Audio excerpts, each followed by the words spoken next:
नमस्कार दोस्तों। स्वागत है आप सभी का एक बार फिर हमारे YouTube चैनल पर जिसका नाम है पीके कॉमर्स क्लासेज। मैं प्रदीप कुमार आप सभी का स्वागत करता हूं। साथियों, जो इम्पोर्टेंट टॉपिक्स की जो एक श्रृंखला जो मैंने इस YouTube चैनल पर आप लोगों के लिए रखी है, उसमें एक नया वीडियो मैं और ऐड करने जा रहा हूं, नया टॉपिक मैं और जोड़ने जा रहा हूं।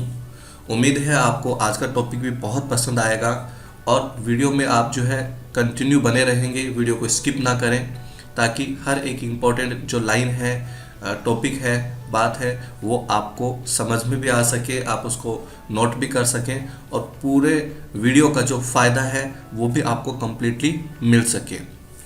साथियों, टॉपिक को हम शुरू करें उससे पहले हम बात की करने वाले हैं कि उस टॉपिक की इम्पोर्टेंस क्यों है, उस टॉपिक की हमें आवश्यकता कहाँ पर है। ठीक है, तो पहले उस आवश्यकता को हम देख लेते हैं, रिक्वायरमेंट को हम देख लेते हैं। उसके बाद हम बात करते हैं कि उस प्रकार का यदि काम हमें करना हो या उस प्रकार की इन्फॉर्मेशन हमें टैली से चाहिए तो वो हम कैसे लें। ठीक है साथियों, तो देखिए मैंने यहाँ पर दो बिल बना रखे हैं। ये आपका एक सेल्स का बिल है साथियों। क्या है? सेल्स का बिल है, जो अक्सर हम लोग जो है कस्टमर को प्रिंट करके देते हैं। ठीक है, यहाँ पर ये सेल्स का बिल मैंने पहले से PDF में ले रखा है ताकि मैं आपको दिखा सकूं कि आज का जो टॉपिक हम पढ़ रहे हैं, सीख रहे हैं, उसकी क्या इम्पोर्टेंस है।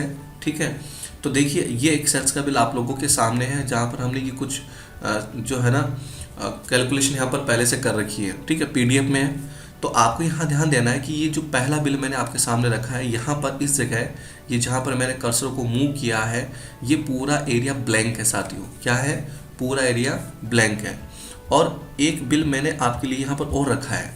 ठीक है, अब आप इस बिल में और पहले वाले बिल में जो अंतर है, जो डिफरेंस है, वो कर सकते हैं। और डिफरेंस यदि आप कर पाए तो आपको आज का टॉपिक भी पसंद आएगा और ये चीज़ भी आपके काम आने वाली है कि इसको हम किस तरीके से यूज़ करें। साथियों, आपने यहाँ पर देखा कि मैंने एक सेल्स का बिल और ले रखा है और इस सेल्स के बिल में यहाँ पर जो ब्लैंक एरिया था, ठीक है, ये देखिए ये बिल है आपके सामने, यहाँ पर पूरा ब्लैंक एरिया है ये वाला। ठीक है, और मैंने एक बिल आपके लिए और यहाँ पर पहले से बना रखा है, जिसमें यहाँ पर आप देख पा रहे हैं। ठीक है, कंपनीज बैंक डिटेल है, यहाँ पर बैंक अकाउंट का जो होल्डर है, बैंक अकाउंट होल्डर, उसका नाम भी आ रहा है, बैंक का नाम भी आ रहा है, अकाउंट नंबर भी आ रहा है, उसका ब्रांच और उसका IFSC कोड भी आ रहा है। एक्चुअली साथियों, इसकी ज़रूरत कहाँ पड़ती है कि जब हम किसी कस्टमर को सेल्स का बिल बना कर देते हैं। जी साथियों, जब हम किसी कस्टमर को सेल्स का बिल बना कर देते हैं और वो भी क्रेडिट का। देखिए, कैश पेमेंट हो गया, ठीक है, इमीडिएट हाथों हाथ, तब तो मैटर ही खत्म हो गया कि आपने कस्टमर को जो है माल दिया, उसको सामान आपने दे दिया, गुड्स आपने दे दिया और बदले में आपने उसी समय पैसा ले लिया। तो पेमेंट यदि उसी समय हो जाता है, जिसको हम बोलते हैं हमारी कैश सेल्स, तो पेमेंट उसी समय लिया तो वो तो पेमेंट आएगी हमारे पास में। लेकिन जब हम बिल बनाते हैं सेल्स का इनवॉइस बनाते हैं, वो भी उधार पर, क्रेडिट पर, तो क्रेडिट का मतलब हो गया कि आपने कस्टमर को गुड्स तो सेल कर दिया बट पेमेंट तो बाद में आएगा।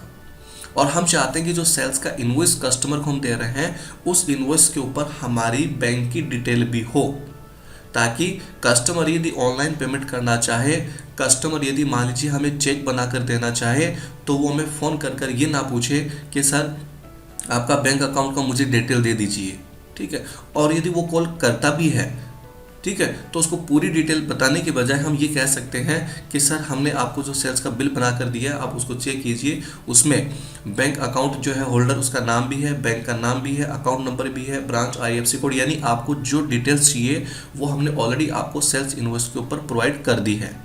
और यदि आप ऐसा बिल बनाते हैं, एक नॉर्मल बिल बनाते हैं जहाँ पर बैंक डिटेल नहीं होती, जहाँ पर बैंक डिटेल नहीं होती, तो जाहिर सी बात है कि कस्टमर यदि आपको ऑनलाइन पेमेंट करना चाहता है, कस्टमर आपको चेक बना कर देना चाहता है, तो वो आपको डिटेल पूछेगा। ठीक है, और आपको बैंक की डिटेल बतानी भी पड़ेगी। तो क्यों ना हम एक ऐसा बिल बनाएं, क्यों ना हम बिल को इस प्रकार से तैयार करें कि हमें बैंक की डिटेल कस्टमर को बतानी ही नहीं पड़े। और यदि मैं बात करूं इस टॉपिक की इम्पोर्टेंस की, तो मार्केट में बहुत सारे ऐसे यूज़र्स हैं, टेली के बहुत सारे यूज़र्स हैं जो इस फंक्शन को यूज भी करते हैं, बहुत सारे हैं। तो साथियों, आप भी इस चीज़ को सीखें कि हम जो सेल्स का बिल प्रिंट करते हैं, जो हम सेल्स का बिल प्रिंट करते हैं, इनवॉइस प्रिंट करते हैं, उस इनवॉइस के ऊपर हम हमारे बैंक की जो डिटेल्स हैं वो किस प्रकार दें। ठीक है, आप खुद देख पा रहे हैं ये एक बिल्कुल नॉर्मल सेल्स है जहाँ पर बैंक की डिटेल नहीं है, और मैं अगले यदि इस बिल की बात करूँ तो यहाँ पर बैंक की डिटेल दे रखी है साथियों मैंने। ठीक है, तो ये आपका आज का टॉपिक है। अब इसको प्रैक्टिकली हम करें कैसे, वो हमें आज सीखना होगा। तो उसके लिए मैं आपको लेके चलता हूँ टेली प्राइम में, और ये प्रैक्टिकल मैं आपको करके बताता हूँ कि किस प्रकार से हम ये डिटेल तैयार करें। जी साथियों, ठीक है। अब देखिए, मैं आपको एक बिल प्रिंट करके दिखाता हूँ, और बाय डिफ़ॉल्ट की हम बात करें कि वहाँ पर बैंक की डिटेल नहीं आती है साथियों, बैंक की डिटेल नहीं आते बाय डिफ़ॉल्ट। कहने का मतलब कि हमें वो चीज़ खुद को सेट करनी पड़ती है। तो चलते हैं, मैं एक आपको थोड़ा सा यहाँ पर प्रैक्टिकल करके दिखाता हूँ। तो मैंने पहले से एक बिल बना रखा है साथियों, किसका, सेल्स का। तो मैं उसी को यहाँ पर प्रिंट करके आपको दिखाता हूँ। यहाँ पर आगे, यहाँ आने के बाद आपको कंट्रोल पी करना है, ठीक है, और आप इसको प्रीव्यू देख लीजिए। प्रिंट करने से पहले प्रीव्यू देख लीजिए। तो साथियों आपने देखा, मैं इसको जूम करके दिखा देता हूँ यहाँ पर। तो यहाँ पर भी बैंक की डिटेल नहीं है। ये लो साथियों, यहाँ पर भी बैंक की डिटेल नहीं है, क्योंकि बाय डिफ़ॉल्ट बैंक की डिटेल आती ही नहीं है। ठीक है, जब भी आप किसी सेल्स इनवॉइस को प्रिंट करते हैं तो आप प्रिंट करके देखिएगा, आपके जो सेल्स इनवॉइस है उसके ऊपर यहाँ पर बैंक की डिटेल बाय डिफ़ॉल्ट प्रिंट नहीं होती है, तो प्रिंट करानी पड़ती है साथियों। अब उसके लिए आपको करना क्या होगा, मैं आपको बताने वाला हूँ। देखिए, आपको यहाँ आना है, ठीक है, और जब आप यहाँ पर कंट्रोल पी कर देते हैं और प्रीव्यू आप देखते हैं, तो उससे पहले आपको क्या करना है, कॉन्फ़िगरेशन में जाना चाहते हो। किस में जाना है, कॉन्फ़िगर में जाना है। ओके, तो कॉन्फ़िगर में हम आ जाते हैं और एंटर बटन प्रेस कर देते हैं। उसके बाद में आपके पास यहाँ पर बहुत सारे फीचर्स आपको यहाँ पर दिखाई दे रहे हैं, ठीक है। तो आपको एक एक फीचर्स को ऐसे देखने की आवश्यकता नहीं है, ठीक है, अप डाउन करके उसका भी एक तरीका है। आप देखिए यहाँ पर ऊपर जहाँ पर प्रिंट कॉन्फ़िगरेशन लिखा हुआ है, यहाँ पर ये वाला जो एरिया, वहाँ पर आप सर्च कर सकते हैं। तो साथियों मैं यहाँ पर टाइप कर देता हूँ बैंक। ओके, तो आपने देखा होगा ये आपके सामने एक ऑप्शन आता है, show bank detail. Show bank detail, जो कि फिलहाल क्या है, यस है। ओके, यस तो है, और उसके बाद में नीचे लिखा हुआ बैंक नेम। मैं यहाँ पर एंटर बटन प्रेस कर देता हूँ। तो मुझे ये बताना पड़ेगा कि जो सेल्स का इनवॉइस मैं अभी प्रिंट कर रहा हूँ उसके ऊपर मुझे बैंक डिटेल कौन सी प्रिंट करनी है। तो मैंने कहा मुझे SBI बैंक है, उसका डिटेल प्रिंट करना साथियों। ओके, इतना काम मैंने किया। उसके बाद नीचे लिखा हुआ है, देखो यहाँ पर आपने क्या किया, शो बैंक डिटेल्स को यस कर रखा है। बैंक नेम आपने दे दिया SBI bank. Show account holder name, ये क्या है, नो है, तो उसको आपको क्या करना है, एंटर करके यस करना है साथियों। ओके, तो ये तीन ऑप्शंस जो है वो मैंने क्या कर दिए, सेट कर दिए। यहाँ पर शो बैंक डिटेल को यस किया गया, बैंक नेम आपने SBI बैंक सेलेक्ट कर लिया, और अकाउंट होल्डर नेम आपने यस कर दिया। ठीक है, ये इतनी सेटिंग आप करें, कॉन्फ़िगरेशन सेट करें, और बाद में आप आके प्रीव्यू में देखें। तो प्रीव्यू को हम जूम कर लेते हैं। तो कुछ चेंजेस तो यहाँ पर हुआ है साथियों। अकाउंट होल्डर नेम आ गया विजन कंप्यूटर इन्फोटेक, ठीक है। बैंक नेम आपका यहाँ पर आ चुका है SBI बैंक, लेकिन अभी भी यहाँ पर अकाउंट नंबर और ब्रांच और IFSC कोड नहीं आ रहा। तो यदि ऐसा आपके साथ में हो तो टेंशन लेने की बिल्कुल आवश्यकता नहीं है साथियों। आपको करना क्या है, एस्केप करना है, वापस आपको पीछे आना है, ठीक है। और यहाँ आने के बाद आपको चलना है साथियों किसमें, एल्टर में। ओके, एल्टर किसमें, लेजर में, और आपको अपना जो बैंक अकाउंट है SBI बैंक या जो भी है आपका, वो आपको सेलेक्ट करना है। और साथियों आपको कुछ डिटेल्स आपको यहाँ पर फिल करनी होगी, ठीक है। आपने देखा कि यहाँ पर अकाउंट नंबर और IFSC कोड है, उसका कॉलम बिल्कुल खाली है, ब्लैंक है। तो आपको यहाँ पर कोई भी जो भी आपका अकाउंट नंबर होगा वो आपको यहाँ पर टाइप करना है।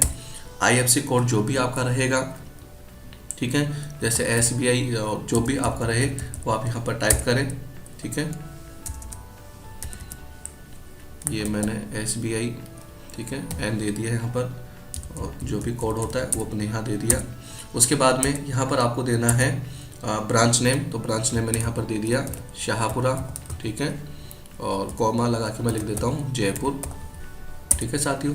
और ये मैंने इसको कंट्रोल A करके सेव कर दिया।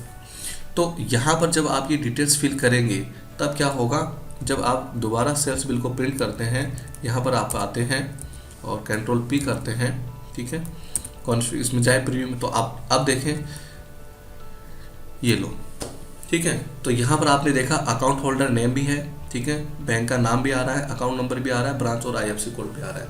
तो साथियों आज की इस क्लास में मैंने आपको ये चीज़ समझाने की और बताने की कोशिश की है कि जब आप सेल्स इनवॉइस को प्रिंट करें तो एक तो सेल्स इनवॉइस प्रिंट होता है बिल्कुल नॉर्मल वे में, जो सभी लोग करते भी हैं, लेकिन यदि आप उस सेल्स इनवॉइस के ऊपर अपनी बैंक की डिटेल भी देना चाहते हैं ताकि कस्टमर को आपको बताना नहीं पड़े, ठीक है, उस सेल्स इनवॉइस के ऊपर सारी की सारी डिटेल्स पहले से ही ऑटोमेटिक दिखाई दे।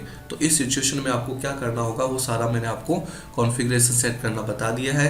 उम्मीद करता हूँ आज की इस क्लास में आपको बहुत अच्छी चीज़ आपको सीखने को मिली होगी। यदि आपको वीडियो पसंद आया तो उसको लाइक करना और शेयर करना तो बिल्कुल भी ना भूलें।